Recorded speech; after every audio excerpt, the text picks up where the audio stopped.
Hi hello నమస్తే welcome to my channel bye. Channel కొత్తగా చూస్తున్నట్టయితే ముందుగా సబ్స్క్రైబ్ చేసుకోండి. అలాగే నేను చెప్పే వీడియోని వస్తే మాత్రం అందరికీ షేర్ చేయండి బాయ్. అయితే ఈరోజు మన టాపిక్ వచ్చేసి మన రత్నం రివ్యూ అయితే చెప్పబోతున్నాను బాయ్. నిజానికి సినిమా ఏం బాగాలేదు, అసలు బాగాలేదంటే బాగాలేదనే చెప్పాలి, ఇంకా బాగాలేదనే చెప్పాలి.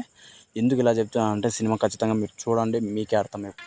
ముందుగా స్టోరీ విషయానికి వస్తే మాత్రం అసలు స్టోరీలో దమ్ము అయితే లేదు భయ. ఇంకోటి వచ్చేసి స్టోరీ మనకు నార్మల్గా అంటే మనము యాజ్ యూజువల్ అన్ని రకాలుగా అంటే ఇంతకుముందు చూసిన మాదిరే ఉంటుంది కదా స్టోరీ మాత్రం. అయితే స్టోరీ విషయానికి వస్తే స్టోరీ లైన్ వచ్చేసి ఒక అమ్మాయి సమస్యని అంటే మన హీరో సాల్వ్ చేయడము, ఆ అమ్మాయి కోసం ఆ అమ్మాయి సమస్యని హీరో సమస్యగా ఫీల్ అయ్యి ఒక లైనప్ని ఆ హీరో అని చెప్పేసి విలన్తో పోటీ పడ్డము, విలన్ని ఓడించడము, ఇలాంటి అంటే రొటీన్ స్టోరీనే భయ. అయితే ఇక్కడేంది మనకు స్టార్టింగ్ వచ్చేసి 1994 బ్యాక్గ్రాప్లో మనకు చూపిస్తారు భయ స్టోరీని. అయితే నిజానికి 1994 అంటే మనకు తెలంగాణ ఆంధ్ర బార్డర్లో అయితే చూపిస్తారు. అదంతా బాగానే ఉంటుంది, కానీ మనకు ఎక్కడో పొయ్యే కొద్దీ సినిమా పొయ్యే కొద్దీ తేడా కొడుతూ ఉంటుంది భయ. ఏమన్నా ఒకటి మెచ్చుకోవచ్చు అంటే విశాల్ అన్న యాక్టింగ్ భయ. అంటే చాలా సినిమాలతో పోలిస్తే చాలా అంటే చాలా ఇదిగా ఉంది భయ, వేరే లెవెల్లో ఉంది ఆయన యాక్టింగ్ మాత్రము. అది మాత్రం ఒప్పుకోవచ్చు. ఇంకా హీరోయిన్ యాక్టింగ్ ఉంటుంది, అసలు హీరోయిన్ మీదే సినిమా మొత్తం బేస్ అయి ఉంటుంది భయ, కానీ హీరోయిన్ యాక్టింగ్ అంతేం ఉండదు.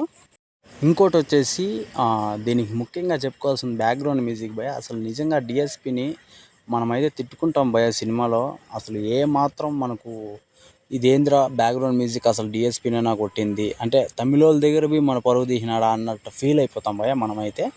ఎందుకంటే ఆ రేంజ్లో ఉంది భయ దరిద్రంగా బ్యాక్గ్రౌండ్ మ్యూజిక్. ఇంకా పాటలు అయితే చెప్పనవసరం లేదు. అది ఏదో విశాల్ అన్న ఒక పాట అయితే నాకు భారీ మెమరబుల్ పాట అని చెప్పేసి ఒక పాట అని చెప్తాడు.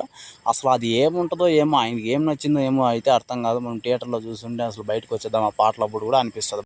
ఇంకోటి వచ్చేసి ఈ సినిమాకి నేను సినిమా చూడకముందు రివ్యూ పెట్టాను అని చెప్పేసి చాలామంది అంటే నాకు యూఎస్ఏ రివ్యూ పెట్టాను భయ్య. నేనైతే అప్పుడు సినిమా చూడలేదు, కానీ ఇప్పుడు సినిమా చూసిన తర్వాత కూడా నేను చెప్తున్నాను దీని అంత చెత్త సినిమా యాది లేదు.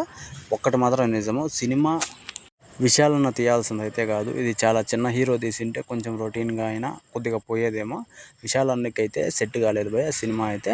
కాకపోతే మాస్ అనేది అంటే చాలా వరకు చేసినాడు భయ. అది అంటే భారీగా ట్రై చేసినాడు మాస్ క్యారెక్టర్ని, అది మాత్రం ఒప్పుకోవచ్చు. అలాగే ఈ సినిమాకి నేను ఇచ్చే రేటింగ్ అయితే 2.5 ఇస్తా భయ. 5కి అయితే అంతకు మించి సినిమాకి అసలు రేటింగ్ ఇవ్వాల్సిన అవసరం కూడా లేదు.